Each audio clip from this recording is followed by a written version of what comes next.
Quelques mois à peine après l'arrivée de la nouvelle 308, Peugeot lance sa déclinaison break avec la nouvelle 308 SW. La nouvelle 308 avait créé une vraie rupture dans la tradition de la firme au Lyon par le design de son intérieur qui a depuis été primé, le fait de ne pas changer de numéro puisqu'elle garde le 308 et dans une moindre mesure ses lignes puisqu'elles reprennent un peu ce qu'on avait déjà découvert avec les nouvelles 208 et 2008. Cet intérieur qui fleure bon le premium, les lignes racées et l'équipement très riche se retrouve donc maintenant à bord de ce break. Le style de la nouvelle Peugeot 308 SW change radicalement. Ces traits lui apportent une certaine élégance voire une sportivité si on fait abstraction de l'arrière.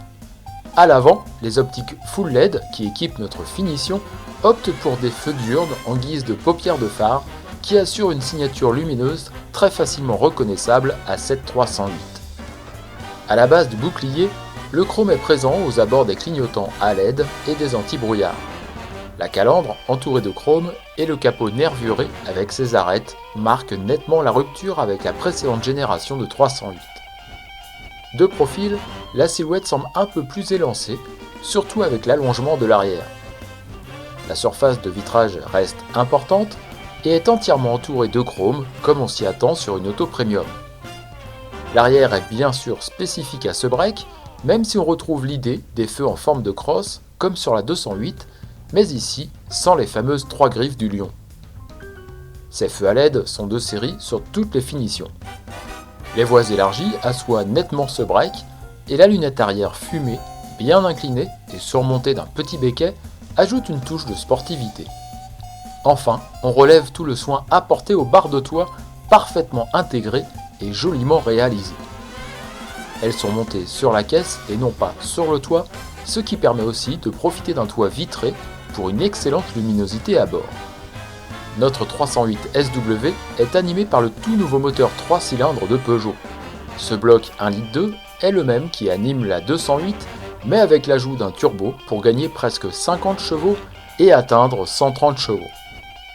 Avec son couple de 230 Nm disponible dès 1750 tours par minute, ses performances sont très proches de ce qu'on peut trouver avec un moteur diesel, le bruit de camionnette en moins. Très souple à bas régime, il permet une conduite très souple sans devoir trop le solliciter. La conduite est assez proche de ce qu'on connaît avec un moteur diesel. Le dynamisme est moins important qu'avec le THP 155 bien entendu, mais ce ITHP de 130 chevaux s'en tire très bien, même si, sur ce break, le surplus de poids représente environ 40 kg de plus à emmener par rapport à la berline. Pour se faire plaisir, le mode sport permet de gagner un peu plus de réactivité comme suggéré par l'indicateur de passage de rapport. Le tableau de bord s'illumine alors de rouge et au centre apparaissent quelques informations dont la suralimentation. De plus, la sonorité est augmentée à l'intérieur par les haut-parleurs. Avec une poupe plus lourde, la conduite de la SW est un peu moins incisive que sur la berline, c'est sûr, mais ce n'est pas la même vocation à la base. Quoi qu'il en soit, on retrouve l'agréable guidage et la précision du train avant qu'on avait tant apprécié sur la 308 lancée l'année dernière. L'intérieur est particulièrement impressionnant, non pas par la place disponible à l'arrière et à l'avant pour les passagers, mais par le poste de conduite et la console centrale. On trouve comme sur la 208 le petit volant et le tableau de bord en position tête haute. Selon votre morphologie, la lecture des informations sur l'écran au centre du tableau de bord ne sera pas forcément évidente. Il faut placer le volant tout en bas. Pour l'originalité, on remarque l'aiguille du compte-tours qui tourne dans le sens inverse des aiguilles d'une montre. Le plus beau est la console centrale très épurée. Un grand écran tactile de 9,7 pouces donne accès à toutes les fonctions. La cartographie pour la navigation, le réglage de la climatisation, les réglages des aides à la conduite et les applications connectées. L'utilisation est simple et rapide, on regrette seulement le temps d'accès aux applications, dont celle du célèbre Coyote intégré dans notre 308. Aucun bouton ne vient parasiter cet espace, tout est accessible avec ce bel écran. En dessous, le lecteur CD est accompagné d'un unique bouton pour le son, qui rappelle ceux vus en hi-fi. Quelques fonctions indispensables et connectiques se placent devant le joli levier de vitesse. Pour le confort, notre 308 était équipé d'un toit panoramique.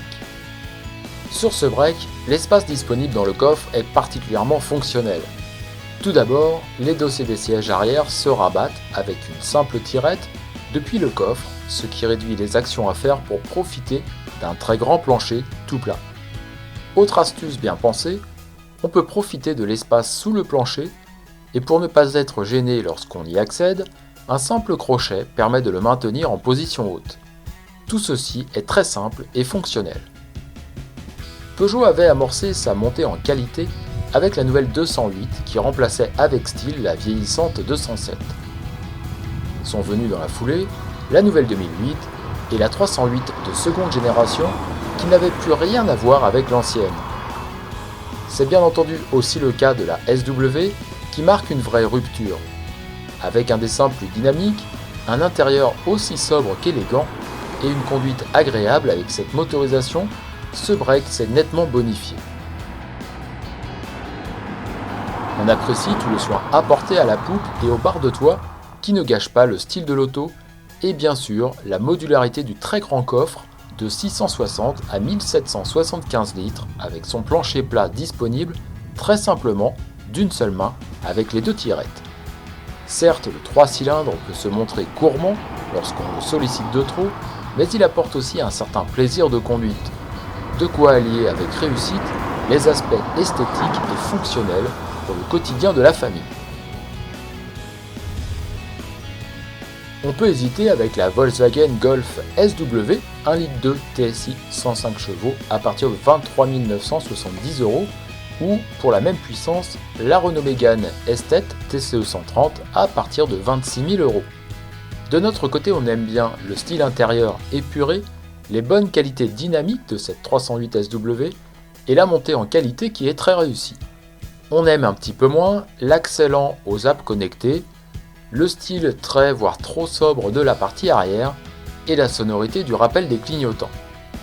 On termine par la fiche technique de la Peugeot 308 SW équipée du nouveau moteur 3 cylindres turbo 1,2 litre ITHP de 130 chevaux. Elle est disponible à partir de 25 950 €. On relève deux points importants sur cette fiche technique.